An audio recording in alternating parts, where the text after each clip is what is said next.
Hello and welcome to Clay to Canopy, the show where I attempt to make just about everything from the ground up. Today I'm going to be making a glass atrium to go onto my vision board. So come on, let's do this.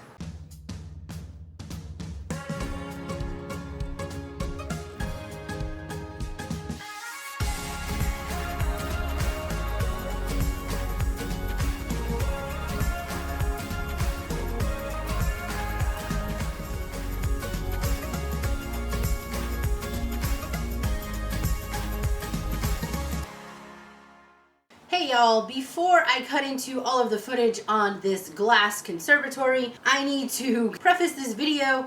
Basically, the entire time I kept calling my Glass Conservatory an atrium. An atrium is an open area that is within a building, and a conservatory is a building that is made of glass that is attached to the house. In this case, even though this is sort of set to the side, I envision there being some kind of tunnel to the house. I am making a conservatory, not an atrium, so please excuse or I keep calling the thing an atrium instead of a conservatory. A lot of people think that working with glass is a little bit intimidating, and honestly at first I was kind of nervous about it, but I really love the idea of having glass elements in the pieces that I make. I'm going to show you a really easy method to making a glass atrium that I'm going to be adding to my vision board. I have some microscope slides, and these I got from Amazon. They're really easy to get a hold of. I also have a glass cutter. This glass cutter cost me 10 bucks from a stained glass supply place. They do make glass cutters that you can pick up at Home Depot in the glass section for replacement glass. This one allows for you to fill with oil, but I have never actually put oil in it. I just use my oil to oil it up as I'm going. You will need a little bit of lubricant oil if you're going to be doing a lot of cutting. It does make it go easier, and any little bits of glass shards that might have gotten stuck to the roller will come off that way. I've been using this for years now, and I've yet to have to replace this blade. I have a scrap piece of wood that I do the rolling on, make sure that the wheel is rolling properly. You could use a piece of cardboard, just something rigid. Other thing you're going to need is copper tape. This is stained glass copper tape. You can get this at either a hobby shop. You probably can get the glass cutter at a hobby shop as well. Or you can order it directly from Amazon. I think I paid about $2 a roll. There was one point where I was using Wish a lot. It was before the pandemic, and I was still waiting 2 months for things to come. But I got some rolls on Wish for like $1 or something. I bought so much of it that I have plenty of it now. This is 5mm. I have the thin stuff because the slides are a much thinner piece of glass than the glass that you would use for stained glass. The stained glass that you would buy from the stained glass store is going to be much thicker. You're going to need a soldering iron. My soldering iron I did get at the glass shop. It has a controller so that I can adjust it. They do have soldering irons that you can purchase at Home Depot, or you again can order it online. You can order just about everything online these days. The solder I did order online. I actually got it much cheaper than from the glass supplier. You want to get solder that is for stained glass. Solder is going to be a tin lead mix. You need to be in a very well ventilated area. You do not want to be ingesting lead. I will be in my respirator when I am doing the majority of work because I don't want to be breathing in the lead vapors. I am working out in a garage where everything is open. You want to keep that in mind. Make sure you take proper safety precautions. I'm using paste flux. I really enjoy paste flux over the liquid flux. For the thing I'm going to be putting my glass up against, I have a 1.5 inch inside diameter PVC pipe that I have cut down to 2 inches so that I can have the right height. The first thing I'm going to do is cut some glass. I do have 4 pieces ready to go, and it should only take me 6 to go around my pipe. But you also want to have some safety glasses whenever you're dealing with your glass. And I have a piece marked out with a Sharpie marker. Sharpie marker will just wipe off of the glass, so any of your markings that you want to do, you can go ahead and just do it in Sharpie marker. I'm using this waffle. They sell a version of this waffle plastic at the glass supply store. It's fairly expensive for a small square. This stuff is the stuff for lighting in industrial buildings, and I got this at Home Depot for about 10 bucks, and I just cut it down to the size that I need. It's much cheaper. As you're cutting glass, any little bits will fall into this, and then you can sweep them up and they're out of the way. If you're only doing a small project, don't worry about it. So you're cutting on some cardboard or on some piece of wood, whatever you got is fine. So I'm going to go ahead and score, and I'm pushing down with my roller. I have a pair of glass pliers that beveled, it will crack the glass, but if you don't have that, you could probably get away with, since this is so thin. There we go. Just pop it in. I'm gonna do one more because I need 6 of those. Alright, now if you have a glass grinder, which I do, but I'm not going to do this, you can go ahead and grind down your edges. Hopefully though, if you made a straight enough cut, you won't need to do this. You don't want to invest in a glass grinder. You can just take a really high grit of sandpaper, get the kind that is water submerged, put that in with some water and go ahead and use that. And these cuts are pretty clean, so I'm not going to worry too much about it. The next step is going to be to edge your piece. You just want to have a rag close by that you can use to remove fingerprints or remove oil so that the tape will stick. And you want to center your tape. Just pick a spot to begin. Get your piece of glass as centered as possible on the tape. Run my finger across it to get it good and on there. And we're going to edge the whole piece of glass. This process is a lot easier than you think it would be. I was really intimidated by it at first, but now that I do it, it's really fun. I really love the process of it. The only thing are the safety precautions over the fact that you're working with lead, the soldering of it. So I am pushing down along the edges of my piece and folding that tape over so I have a border all around the sides. The solder is going to be adhering to this copper. The flux is what helps up the solder. And then I have this thing here, which is called a FID. But if you don't have one of these, you can just use the back end of a paintbrush. And this is just to come in and get it good and burnished on here. So I'm just going to rub this along my edges first. And if you bought the cheaper, let's just say lower quality of tape, which I have, this stuff is the lower quality. It may be more prone to ripping when you do this part of the process. So I know that this smaller stuff, I have to be a little bit more careful with the way that I do this. So I don't want to like really grind into it because there have been times where I've torn the tape. So I'm just putting a light pressure around this to make sure that I get it on here good.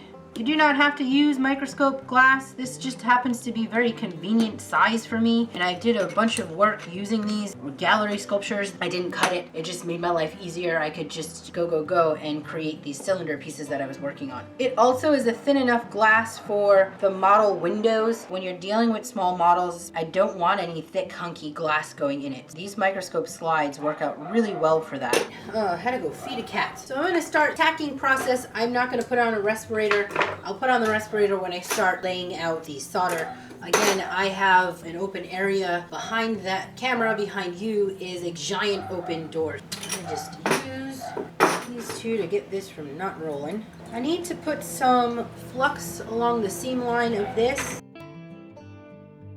Chaotic over here. Takes some doing to get the first one on, but once the first one is going, then you're pretty much okay. Safety glasses on. I have a brass wire brush that I use to clean off the tip of my soldering iron. Then I'm going to pick up a little bit of solder and do what we call tacking, where I'm just tapping in one spot to hold the piece together. 1 or 2 spots. Now I'm going to go ahead and rotate this.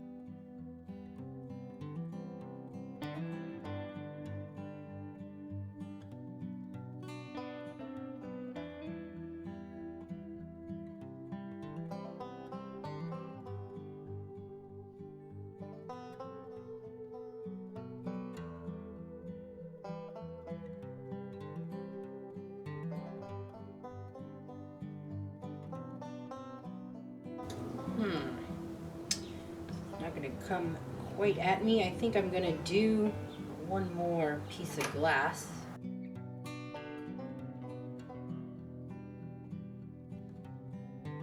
So I could do this, but I don't like the shape. So I'm going to add in one more piece of glass. So what happens, I have one over here that I rejected a minute ago because it had a bit of a chip, but what the heck, we're just going to use it anyway.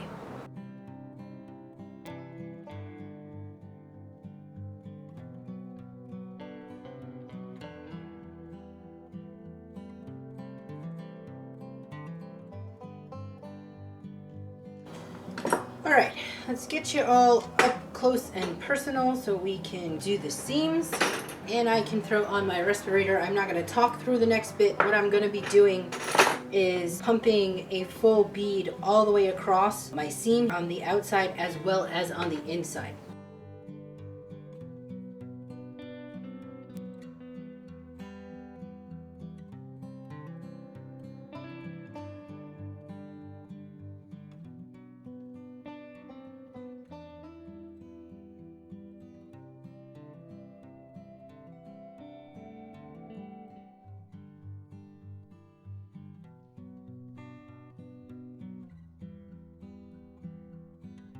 For the top of my atrium, I want to have glass dome coming in. Now you can go and do yours a number of different ways. You can go ahead and put some wood over it. You can just cut the same shape of a glass sheet and stick it over in one flat sheet. You don't have to do this tipping up thing that I'm doing. These triangles, they're not exactly perfect. They have these jacked up little bits of edges. I just took those leftover ends of the slide, the part that I cut off, found the center point, and then drew a line to each end so I could make a triangle. Scoring. Pointing it towards the camera, my line is jacked up. Don't mind the mumbling. Often mumble to myself. I just pretend I'm talking to the cats. They answer back though, so, you know, there's that.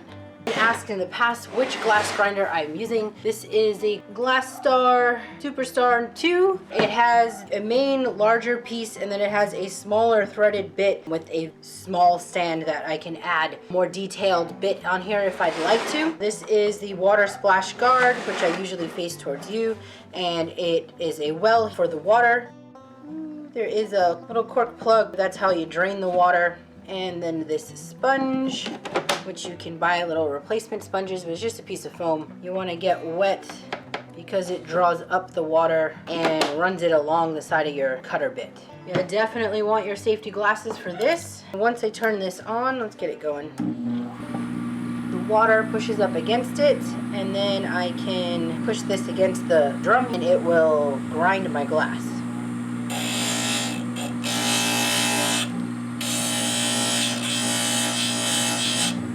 Sometimes if I'm dealing with really sharp edges, I'll keep a little piece of wood to help kind of do the pushing up against it.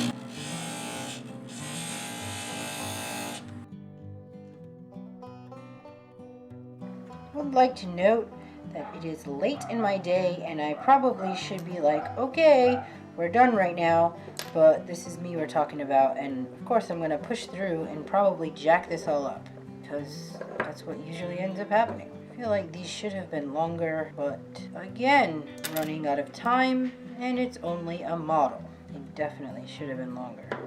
Wonder if I've hit my max of always winging it and never testing crap. I am gonna just go for it, because it's what I do. And if this is a disaster, then I'll have to start over. I have an idea kicking around about how to resolve the middle. I will either fill with solder or create some kind of finial thing. My son is having a fit right now. I can hear him at the door. They're all inside because of course it's getting late and I'm running behind schedule. And I don't want to let him back out because he won't come back in if he's out too late. If you are new to this channel, my son is a cat. And also that reminds me, if you are enjoying this content, and you are new to this channel, please hit that subscribe button. It really does help me out.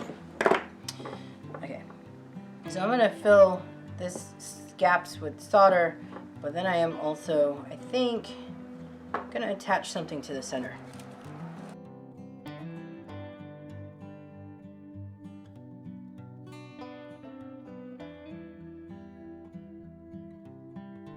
I got a tiny bit of copper tube that I have sanded the end to, and what I'm going to do is just stick this here, and then I can make a weather vane, and since this is a hollow tube, I'll be able to just kind of plunk it inside of the tube afterwards.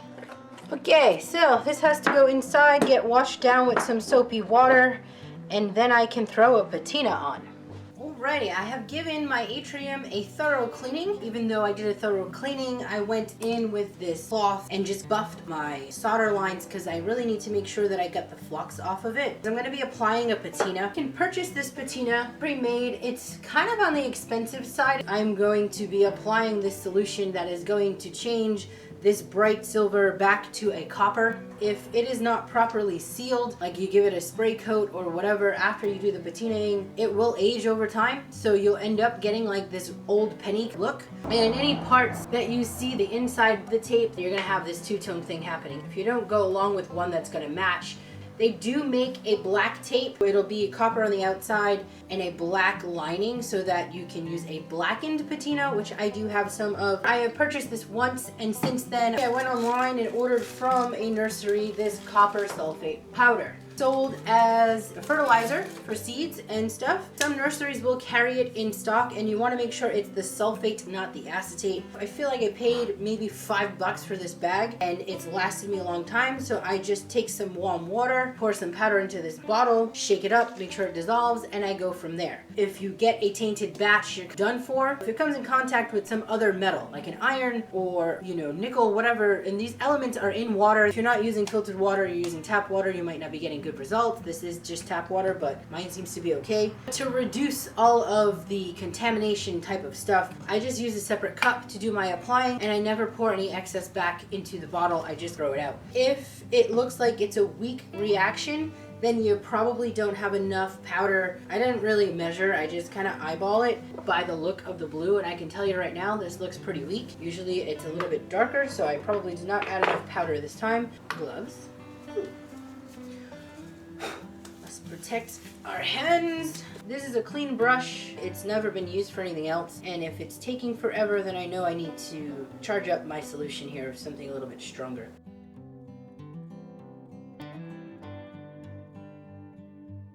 This is a super weak solution. Let's see if I can't fix this.